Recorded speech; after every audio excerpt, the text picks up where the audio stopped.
Hi everyone and welcome back to my channel. Valentin Cassadine has always moved through Port Charles like a shadow with perfect posture, never fully trusted, never fully disposable, and rarely where you expect him to be when the dust settles. Right now, the most combustible rumor swirling around the canvas isn't about a wedding, a will, or a medical miracle.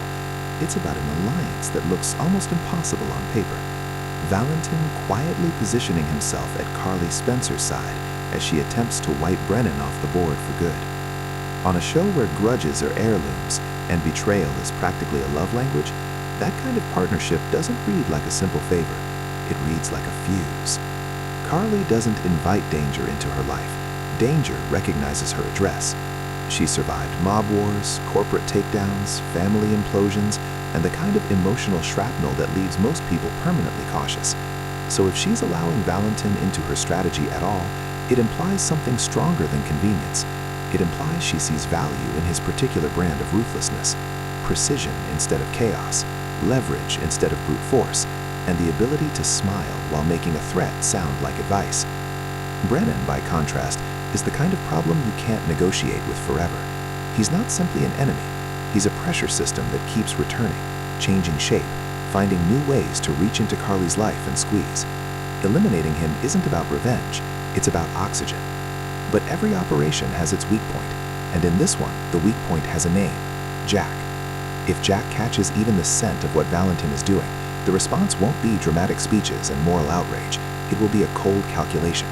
Jack's world has always functioned with a simple rule: anything that threatens the structure gets removed. If Valentin becomes a liability, if his loyalty wobbles, if he's seen as helping Carly for reasons that aren't fully controlled, then Jack doesn't have to debate what to do. He just has to decide how quietly to do it. That's where the story stops being a revenge plot and becomes a survival thriller. Because Valentin is not just risking his own life, he's risking the fragile advantage of being useful to powerful people. The irony, of course, is that in Port Charles, killing a Cassadine is never the end of anything. It's usually the beginning of a new chapter written in blood and loopholes. The Cassadine legacy is practically built on returns from the dead, vanishing acts, and escapes that leave everyone swearing they saw the body, they checked the pulse, they read the report, they buried the truth. General Hospital doesn't simply lose Cassadines, it stores them, freezes them in narrative amber, and then releases them back into the story when the timing is cruel enough. So even if Jack decides Valentin has to be removed, that doesn't guarantee anything except chaos. A Cassadine absence is often just a different kind of presence, an open wound in the plot that never fully closes. This is why the current speculation stings for viewers who have been watching the electric chemistry between Carly and Valentin spark in unexpected scenes. Their dynamic carries the kind of tension soap operas dream about. Two survivors with sharp instincts, both allergic to control, yet constantly trying to control the room. Carly is a storm that announces itself. Valentin is a storm that arrives silently and changes the temperature before anyone realizes why they're shivering. Together, they don't feel like a detour. They feel like a storyline with weight, the kind that could evolve into the next major romantic pairing, the kind that could drag both characters into a more mature, more morally complicated orbit. And that is exactly why the rumor of a limited run hits like a quiet threat. If the so-called leak is true and Valentin won't remain on canvas for long, then the show isn't promising fans a slow burn romance with a stable landing. It's promising them a climb and a fall. The timeline alone makes it almost inevitable. Between now and March, there's enough space for Valentin to step closer, for Carly to let her guard down in incremental, believable ways, and for the bond to become real before the floor drops out. A love story doesn't need years to feel permanent.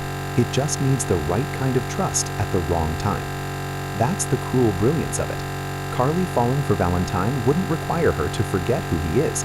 It would require her to finally accept who he is and choose him anyway, an act that would terrify her precisely because it would feel honest. Valentin, meanwhile, is the kind of man who rarely gets to be chosen without conditions. He's been used, feared, pursued, condemned, and occasionally forgiven. But being wanted without a trap attached is not a Cassadine luxury. If the story lets them reach that point, even briefly, it sets up a heartbreak that lands harder than any villain monologue ever could. Then comes the part where General Hospital does what it does best. It turns romance into a weapon. Once Carly is emotionally invested, Valentin's presence becomes a pressure point that everyone can exploit. Jack would have incentive to cut Valentin down before Carly and Valentin become something that can't be controlled. Brennan would have incentive to strike where it hurts most if he senses Carly gaining an edge. Even Valentin himself might choose to vanish, because sometimes the only way to protect someone in this town is to become a ghost before your enemies can use you as a hostage. And the exit possibilities are as bleak as they are deliciously soapy. The most straightforward is an assassination attempt orchestrated by Jack, one that's meant to be efficient and final. But final in Port Charles is a relative term. Another option is the cage, Valentin taken down not by bullets but by the law, shoved back into a prison storyline where power shifts are measured in visiting hours and favors owed. A third path is mutual destruction, Valentin and Jack locked into a confrontation where neither man is willing to blink, and the result is a wreckage that leaves Carly standing in the aftermath, realizing she never truly understood how deep the war went. Or the oldest Cassadine trick of all, escape.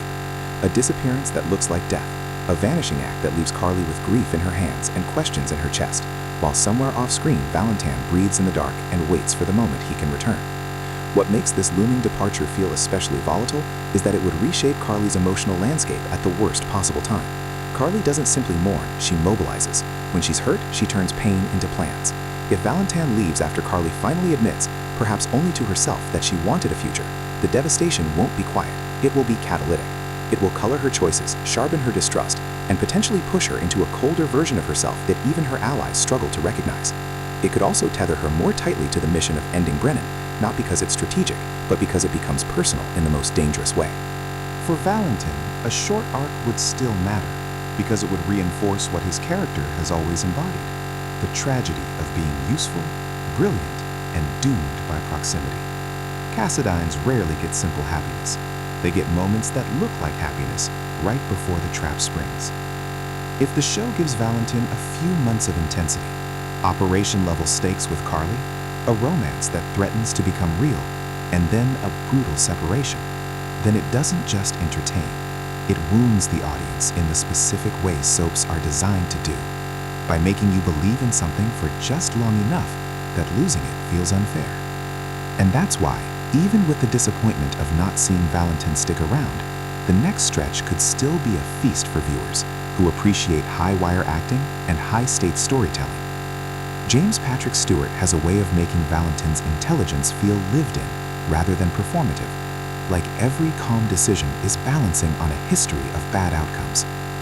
If he's truly on a shorter runway, the show has the chance to turn that runway into a blaze, an arc that spotlights every compelling about Valentin, the danger, the charm, the moral ambiguity, and the aching sense that he's always one misstep away from losing the one thing he didn't expect to want. Because the one certainty in all of this isn't whether Jack pulls the trigger, whether Brennan gets taken out, or whether the law closes in. The one certainty is simpler and harsher. If Valentin doesn't stay long, the story will make sure his absence hurts. It will give Carly just enough to hope, just enough to invest, and just enough to believe she's found someone who understands the cost of survival the way she does. Then it will take him away, through violence, imprisonment, betrayal, or a vanishing act wrapped in Cassadine mythology, leaving Carly to pick up the pieces in a town that never stops demanding more blood for the next chapter.